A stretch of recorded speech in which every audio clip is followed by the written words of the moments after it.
Assalamualaikum warahmatullahi wabarakatuh. Ya, bagaimana kabar kalian yang ada di rumah? Kita dari bulan Juli sampai dengan sekarang, ya, belum saja bisa tatap muka secara KBM, ya, tapi tanpa mengurangi semangat kalian tetap mengikuti apa yang Bapak share dalam video pembelajaran.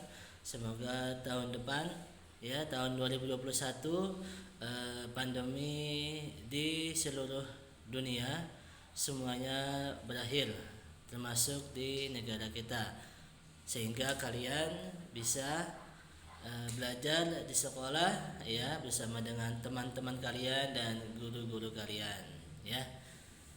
Oke, yang sedang lagi ujian ujikom, ya, kelas TI, KA, PB, lalu RPL, ya.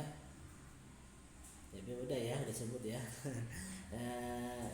Ya, jangan lupa tugas akhir PPKN dikumpulkan sebelum penilaian akhir semester, ya. Tujuannya apa sudah Bapak jelaskan. Nanti PPKN tidak ada remedialnya diganti dengan tugas akhir, ya. Jadi ini video yang Bapak sampaikan adalah video yang berisikan tentang review pembelajaran dari bab 1 sampai dengan bab 3, ya. Kalau minggu depan insya Allah Bapak akan berikan kisi-kisinya, ya, kisi-kisi penilaian akhir semester PPKN kelas 12, ya. Oleh karena itu tetap pantau, ya, di Edmodo kalian. Kalau misalkan Bapak share sebuah video, ya, disimak, ya, dibuka, ya, jangan cuma dibaca doang lalu ditinggalin aja, ya, jangan, ya. Ya, oke, ya gitu ya. Oke, ini yang ingin Bapak sampaikan adalah mereview supaya kalian tidak perlu lagi, ya, membuka video-video sebelumnya, tapi kalian bisa mencari tahu inti dari pembahasan setiap babnya, ya. Oke, Bapak harap yang ada di rumah dalam keadaan sehat walafiat, ya, tanpa kekurangan apapun. Kalau misalkan lagi ada hambatan atau kesulitan ataupun lagi ada masalah, ya, semoga Sang Pencipta, ya, Tuhan Yang Maha Esa, mempermudah urusan kalian, ya, sehingga kalian bisa menyelesaikannya dengan baik. Ya, tetap semangat, ya, tetap semangat melakukan uji komnya dan belajar KBM PJJ. Jangan sampai bolong absennya, ya, walaupun absen telat, ya. Soalnya ada yang absennya misalkan hari Selasa lalu absennya hari Minggu. Wah, itu sering banget Bapak temukan itu, ya. Mau kelas KA, mau kelas PB, mau kelas TI, mau kelas RPL, semuanya hampir ada yang melakukannya, ya. Tapi nggak apa-apa, ya, tapi nggak apa. Oke, ini ya materi pada semester, bukan, pada kelas 12 hanya ada 4 materi, 4 bab, ya, tapi Bapak mengambil pas kisi-kisinya itu dari bab 1, bab 2 dan sebagian ada di bab 3, ya. Jadi bab 3 masuk ke dalam penilaian akhir semester, ya. Yang pertama, bab 1 itu tentang pelanggaran hak dan pengingkaran kewajiban menurut nilai-nilai Pancasila. Yang kedua, perlindungan dan penegakan hukum. Yang terakhir adalah pengaruh kemajuan iptek terhadap negara kita, ya, dalam hal keragaman, ya, keragaman, ya. Oke, kita mulai aja. Nah, ini, ya, ini bab 1. Kalian kemarin ketika di video kalian Bapak menjelaskan apa itu hak, apa itu kewajiban. Tapi sebelum masuk ke ini, Bapak kemarin sampaikan kepada kalian tentang apa itu hak asasi manusia, ya. Hak asasi manusia, pokoknya intinya HAM adalah diberikan ketika kita masih di dalam kandungan, ya, bukan sejak lahir, ya, tapi semenjak kita diberikan ruh oleh Sang Pencipta di dalam perut ibu kita masing-masing atau calon bayi, ya. Jadi nggak ada yang namanya Indonesia melegalkan aksi aborsi. Ya, karena siapa saja yang menghilangkan nyawa seseorang baik masih di dalam kandungan itu akan dikenai tindak pidana, ya. Tindak pidana pembunuhan, ya. Lalu berbicara hak dan kewajiban, ya. Itu hak itu berarti sesuatu yang kalian sudah terima, ya, sudah mutlak kalian terima, ya. Tetapi ada, walaupun kalian memiliki sebuah keistimewaan ataupun yang kalian miliki sejak kalian berada di dalam kandungan, tetapi ingat, ya, tetapi ingat, ya, tetapi ingat kita memiliki yang namanya kewajiban, ya. Jadi apa? Walaupun hak ditulis yang paling depan, tetapi kewajiban yang harus didahulukan, ya. Iya. Kalau misalkan kewajiban kalian tidak dilakukan, maka kalian tidak akan bisa memperoleh ataupun menagih hak kalian, ya. Kalau misalkan kalian belum PH atau belum mengumpulkan tugas ataupun belum mengikuti PTS, ya mau nggak mau hak kalian untuk mendapatkan nilai di rapot itu Bapak tiadakan ataupun Bapak cabut. Jadinya kalian nanti ada yang bisa konfirmasi ke wali kelas kalian, ya. Jadinya gitu, ya. Kewajiban aja kalian tidak dilakukan, masa kalian mau mendapatkan sebuah nilai, ya. Jadi gitu, ya. Yang namanya hak berarti harus didahului dengan sebuah kewajiban. Nah, sama seperti hak dan kewajiban warga negara dalam nilai-nilai Pancasila, ya. Nah, berarti kalau udah berhubungan dengan Pancasila berarti hak dan kewajibannya itu sesuai dengan sila pertama sampai dengan sila yang kedua. Sila kedua, sila kelima, ya, sila kelima. Sampai sila kelima, ya. Oke, di sini. Nah, Undang-Undang Dasar yang mengatur tentang hak dan kewajiban warga negara itu ada di dalam pasal 28 sampai dengan pasal 34. Tuh jangan kalian lupa ini, ya. Soalnya nanti bakalan keluar pasal-pasal, ya. Ya. Pasal 28 hak apa aja sampai dengan pasal 34, lalu ada kewajibannya nih. Kewajibannya ada, ya, salah satunya, ya, adalah sesuai dengan Pancasila, yaitu sila kelima, kita sebagai warga negara Indonesia yang baik, ya, itu melaksanakan kewajiban membayar pajak, ya.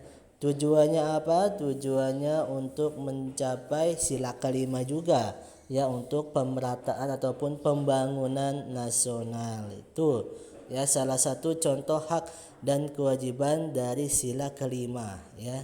Sila kelima berbunyi keadilan, berarti setiap orang melakukan pembayaran pajak setiap tahunnya. Itu kewajiban, ya. Haknya kita memperoleh perbaikan jalan umum ataupun yang lainnya, ya, ataupun subsidi-subsidi yang lainnya yang dialokasikan oleh pemerintah negara kita, ya, gitu, ya. Lalu kasus-kasus. Nah, sini, ya. Kasus-kasus pelanggaran hak dan kewajiban, ya, bisa kalian inilah amati dalam kehidupan sehari-hari kalian, ya. Pengingkaran kewajiban, misalkan di rumah, ya, di rumah tidak mau membantu orang tua, apalagi kalian di dalam masa pandemi ini kan masih banyak aktivitas yang dilakukan di rumah. Oleh karena itu bantulah orang tua kalian, ya. Orang tua kalian bekerja di rumah, ya, mau nyuci, mau ngepel, mau nyapu, mau jagain tokonya, mau mijetin, ya, pokoknya itu merupakan sebuah kewajiban. Nah, haknya, nah, pastilah orang tua kalian kalau melihat kalian aktif di rumah, ngepel, nyapu, jagain, mijetin, ya pasti hak kalian akan diberikan, yaitu dengan cara orang tua kalian memberikan uang saku ataupun uang jajan ataupun uang internet, ya. Gitu ya. Itu di dalam lingkungan rumah yang mudah sekali kalian amati dan rasakan saat ini, ya. Oke. Nah, sekarang yang ini, ya. Penanganan kasus hak dan kewajiban warga negara. Nah, ini nih ya. Kalau misalkan tidak membayar pajak kendaraan bermotor, nah ini ada terobosan dari pemerintah negara kita, yaitu tidak bayar pajak selama 3 tahun kalau nggak salah ya. Kalau salah ya berarti dikoreksi. Maka plat nomor ataupun BPKB-nya itu hangus. Berarti secara otomatis SNK apa BPKB, pokoknya surat kelengkapan motor itu akan hilang atau menjadi kendaraan bodong. Nah, itu ya, apabila tidak membayarkan pajak kendaraan, maka penanganan yang dilakukan oleh pemerintah Indonesia adalah apabila sudah 3 atau 5 tahun secara berturut-turut, ya, tidak membayarkan pajak, maka secara otomatis menjadi kendaraan yang bodong.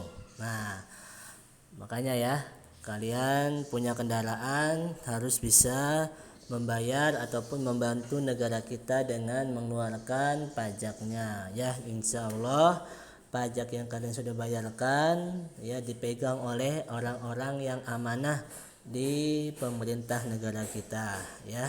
Semoga aja ya, kalau diselewengkan ya moga aja bagi mereka ya sudah memakan uang pajak dari rakyat Indonesia, ya.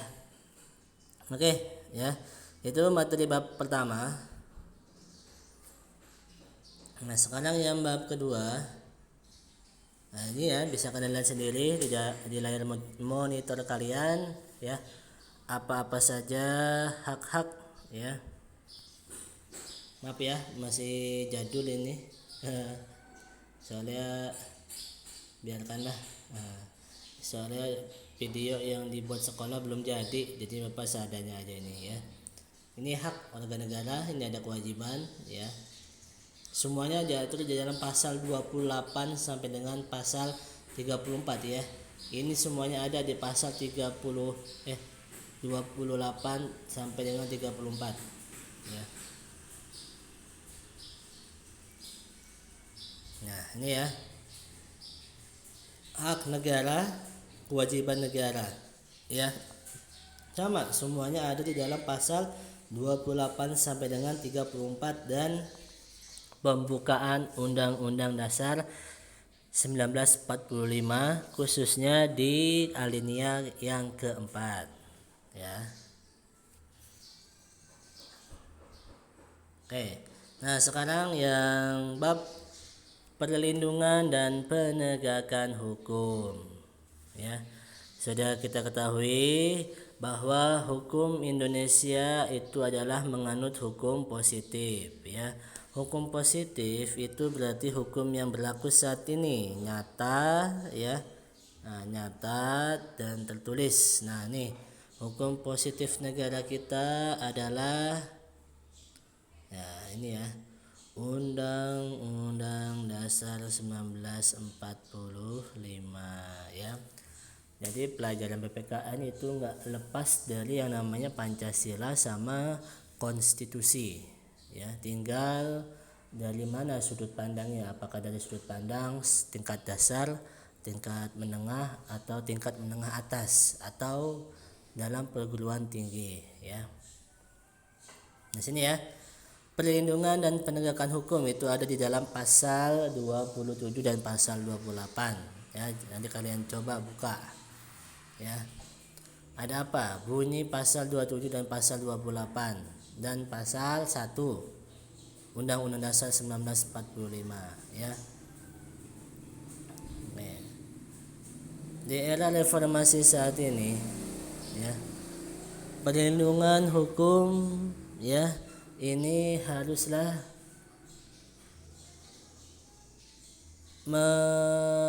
mengikutsertakan partisipasi masyarakat atau rakyat. Kalau masyarakat ataupun rakyat Indonesia tidak berpartisipasi dalam perlindungan dan penegakan hukum, maka ya sia-sia saja dibuat lembaga kepolisian ataupun pengadilan ataupun KPK ataupun yang lainnya, karena tidak ada pengawasan dari rakyatnya atau masyarakatnya. Ya, sudah banyak sekali ya kasus penegakan hukum yang di dalamnya masyarakat berpartisipasi sehingga bisa mempengaruhi hasil persidangan, sehingga hakim dan jaksa ya bisa memutuskan perkara sesuai dengan takarannya, sesuai dengan keadilan negara kita, sesuai dengan keadilan hukum ya. Maklum ya, hukum adalah buatan manusia, jadi banyak sekali kekurangannya, banyak sekali penyelewengannya ya. Kalau hukum yang berdasarkan Tuhan atau hukum agama, pastilah tidak ada kekurangan ataupun tidak ada yang mampu ya pokoknya yang mampu membelok-belokkannya. Tapi kan kalau hukum buatan manusia gampang sekali dibelok-belokin ataupun dibuat-buat demi kepentingan orang-orang tertentu ya. Jadi gitu ya. Jadi ini diharapkan kalian sebagai masyarakat Indonesia, ketika ada proses hukum yang menurut kalian tidak adil, ya bolehlah kalian bisa mempengaruhi dalam proses persidangan, tapi yang kooperatif ya, yang damai, jangan yang anarkis ya. Bisa memberikan sebuah pendapat ataupun pengawasan ya. Nah, sekarang yang ini, yang peran lembaga penegakan hukum, kemarin sudah Bapak berikan sebuah videonya ya, yang ketika ada video video persidangan ya, di situ ada terdakwa, ada pengacara atau advokat, lalu ada jaksa umum, lalu ada hakim ya, anggota hakimnya ada berapa, ketuanya ada berapa ya, lalu ada keluarga korban, ada keluarga pelaku, ada saksi-saksi ya. Jangan lupa ya. Ya, jangan lupa ya. Itu ya, dibuka lagi videonya, penjelasan apa itu advokat, apa itu hakim, apa itu kepolisian, apa itu tersangka, terdakwa ya. Itu harus yang ya sudah di luar kepala oleh kalian ya. Itu peran lembaganya ya. Nah, sini ya. Tadi ya ada kejaksaan, nah kepolisian ya. Nah, ini aja lah yang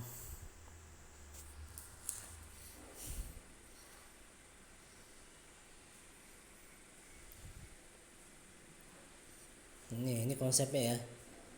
Nah, konsepnya. Nah, supremasi hukum ini ya. Dulu kalau ketika ini supremasi hukum adalah salah satu agenda reformasi tahun 98. Karena ketika di Orde Lama, Orde Baru, ketika Presidennya Soeharto ya, penegakan keadilan hukum Indonesia ini sangat minim sekali ya, tidak ada yang berani mengganggu gugat kekuasaan pemerintahan beliau ya. Semoga beliau di alam kuburnya diberikan kelapangan ya, jangan selalu menghujat ya, tetapi harus bisa mensyukuri apa yang telah beliau lakukan kepada negara kita ya, pembangunannya ataupun yang lainnya ya. Itu ya, supremasi hukum adalah penegakan hukum sesuai dengan kodrat hukumnya sendiri ya. Nah, yang tadi ini peran lembaganya yang tadi Bapak jelaskan. Jangan nanti kalian buka-buka lagi buku paketnya, jangan lupa ya dipelajari apa itu kejaksaan, apa itu pengacara, kepolisian dan kehakiman ya. Ya, kalau kalian main ke daerah Bekasi di alun-alun kotanya dekat RSUD ya, di situ kan ada lembaga hukum itu. lembaga penegak hukum, ada kantor kepolisian, Polres Bekasi, ada pengadilan agama, pengadilan apa di sana ya Bapak lupa itu. Lalu ada kejaksaan, ya. Itu semuanya ada di alun-alun Kota Bekasi. Mau tahu cara melihat proses persidangan? Boleh kalian datang ke sana ya. Tapi ya harus yang kooperatif, jangan yang membuat ricuh. Boleh ya, terbuka untuk umum untuk melihat proses persidangan yang ada di pengadilan ya. Itu kalau kalian kepo ya dengan pengadilan ya. Oke. Nah, sekarang yang bab 3. Bab 3 Bapak hanya sedikit ya materinya, karena ini bab 3 ini kalau nggak salah masuk ke semester yang kedua. Ya, jadinya yang nggak apa-apa lah, Bapak ambil sedikit aja materinya.